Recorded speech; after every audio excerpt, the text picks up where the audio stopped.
You're listening to the REI Marketing Nerds Podcast, the leading resource for real estate investors who want to dominate their market online. Dan Barrett is the founder of AdWords Nerds, a high-tech digital agency focusing exclusively on helping real estate investors like you get more leads and deals online, outsmart your competition, and live a freer, more awesome life. And now, your host, Dan Barrett.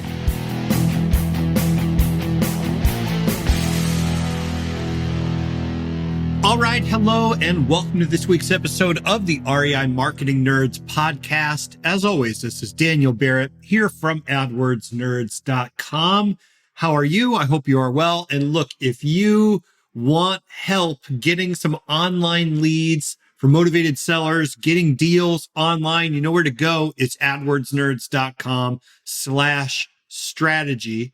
AdWordsNerds.com/strategy. You can get on there. Jump on the calendar there with my team and they will help you out. Now, today, we're going to be talking about a wonderful subject, which is basically how to nearly guarantee that Google is going to suspend your ad account. And this is coming from real life, folks. Like, you know, I come on here and if you don't know, if this is your first episode, okay, first of all, welcome. Second of all, here's what I do. I work with real estate investors and only real estate investors to help them get online leads and deals. We do that primarily with pay-per-click marketing, which is Google ads, Microsoft ads, otherwise known as Bing ads, Facebook ads, and so on, right? And a whole bunch of other weird stuff that we test and experiment with that most people don't even know about, all right? And that's all we do. It's all we do. We're great at it. Now, here's the thing.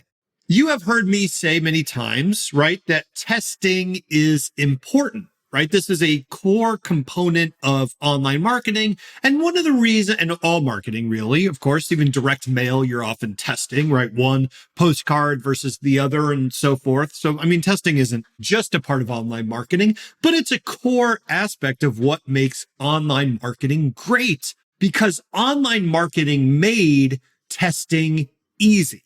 You know, before, if you wanted to test a mail piece, you've got to print 2 mail pieces. You know, maybe you needed to have 2 phone numbers or 2 different offers so you could test it. And then you had to tabulate the data and figure it out, right? There's some labor involved testing anything that exists in the physical world. But online, if I want to test 2 different ads in Google, all I do is make the 2 different ads and let them off into the world. And Google will serve those ads evenly or some other way that I want to test. And it'll do all the data crunching for me. And all I got to do is log back in a week or 2 weeks or however long it's going to be and look at the numbers.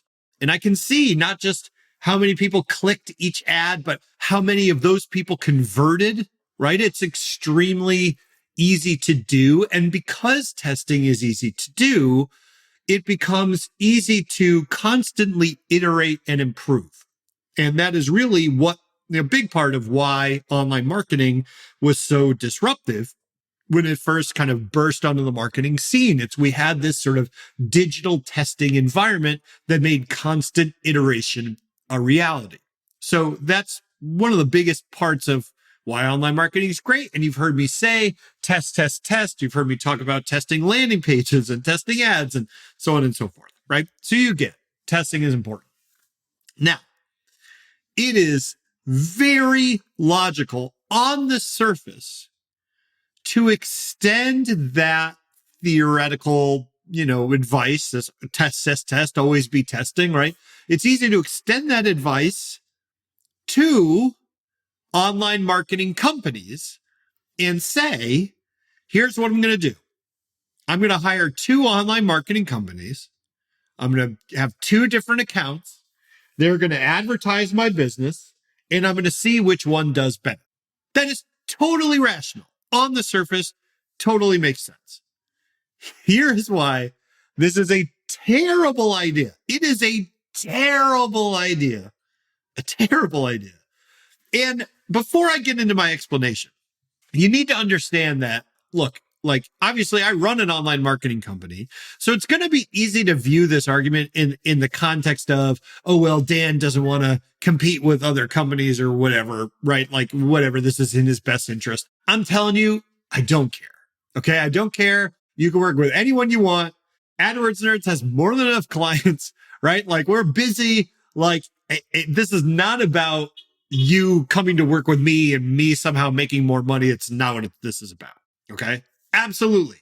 You could be talking about two other companies I got nothing to do with. I'm going to give you the same advice. Okay. Which is, this is a bad idea. It is a bad idea to hire two online marketing companies and run them side by side and see which does better. And there are two reasons this is a bad idea.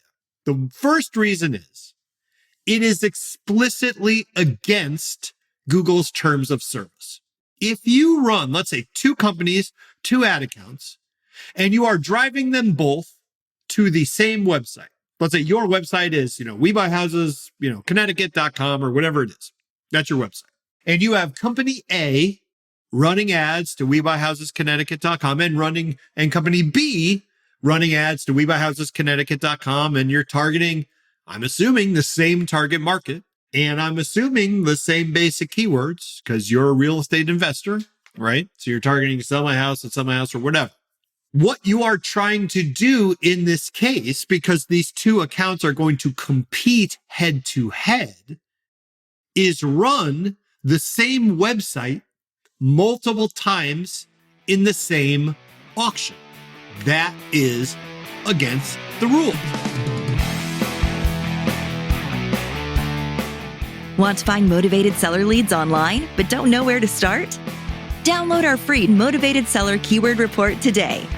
AdWords Nerds have spent over $5 million this year researching the most profitable keywords for finding motivated seller leads. And you can grab these exact keywords when you download our report at www.adwordsnerds.com/keywords.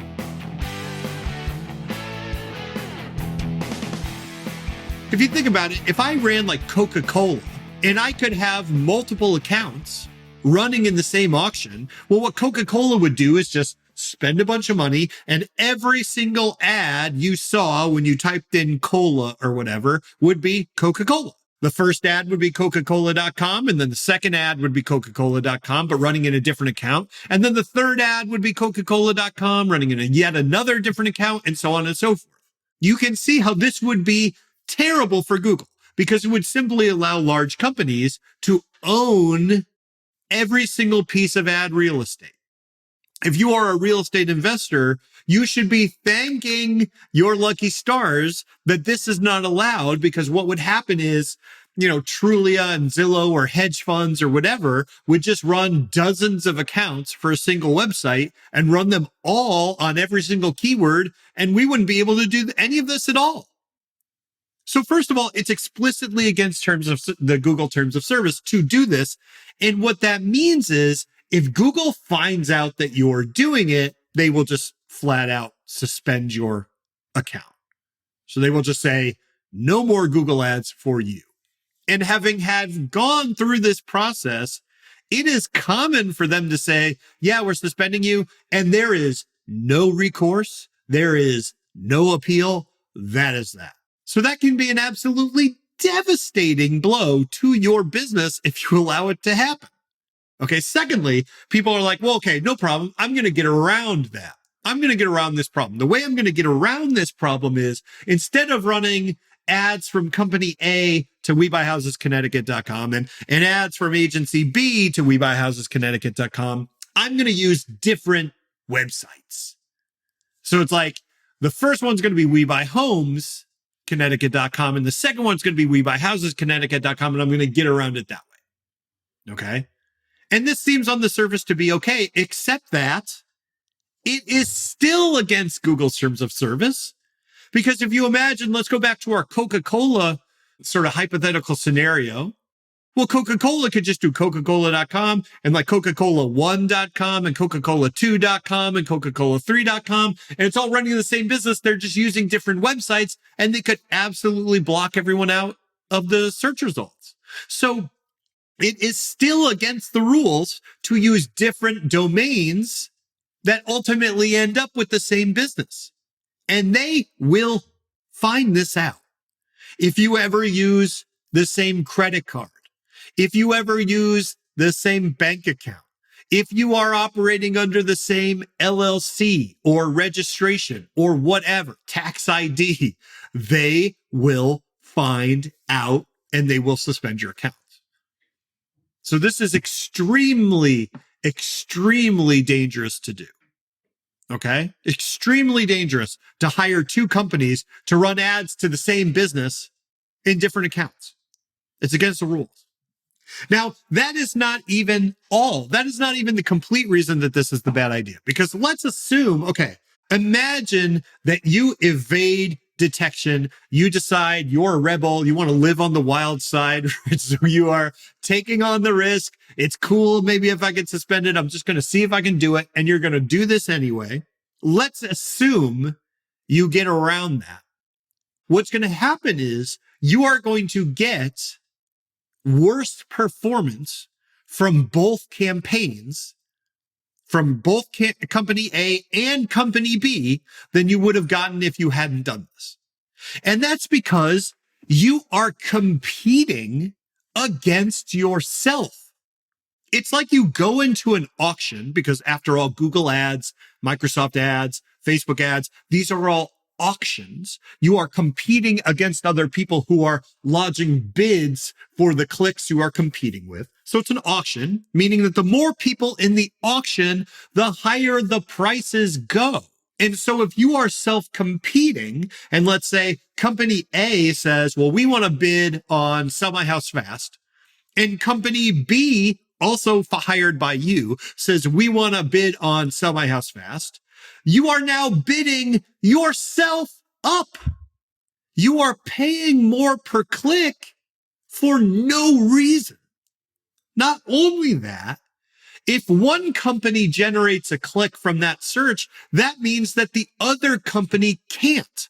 And so essentially you are robbing Peter to pay Paul. You are picking your own pocket every single step of the way. Sometimes, by the way, and this is what was happening in the context of me, this was from a client of ours, and this is why I'm talking about this, paying for the same click twice.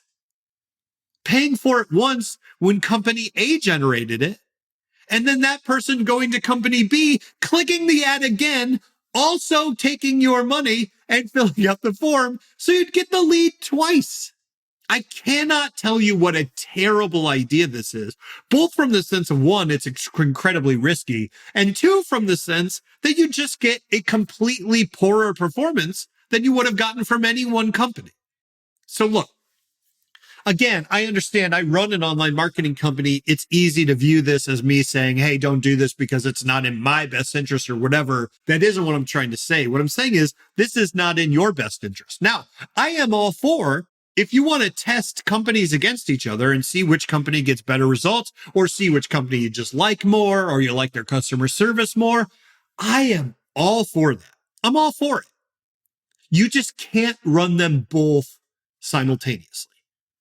So if you want to test an agency against another agency, I have done that myself. Here's how you do it. You hire one agency for a while, work with them. I recommend 3 months. Work with them for 3 months, then pause that account, go to a different agency and work with them with 3 months and compare not just the end of the 3 months versus the beginning of the 3 months. Compare your entire experience across those 3 months against your entire experience across the second 3 months. Does this make sense? Instead of doing it simultaneously, which is, again, against the rules and incredibly risky and not even a good way to test one company, pause it, and then test another. That is the only way to get an accurate idea of how those companies stack up. And look, this is like saying, I'm going to hire one stock market, advisor for 3 months and then another for the next 3 months. And like a lot changes in 3 months. So, if you have a stock market crash in your second 3 months, obviously got to take that into account. There's no way to really get a pure split test this way of this kind of thing. But if you need to test companies against each other, then that is the way to do it. One and then the other.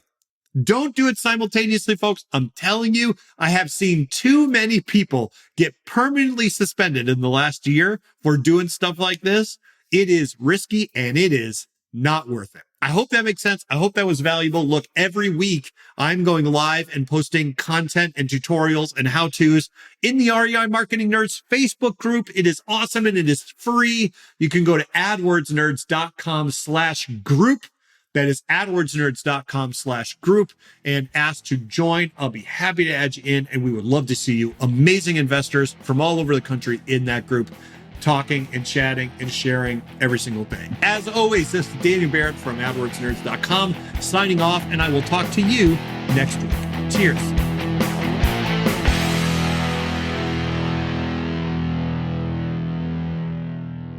This is thepodcastfactory.com.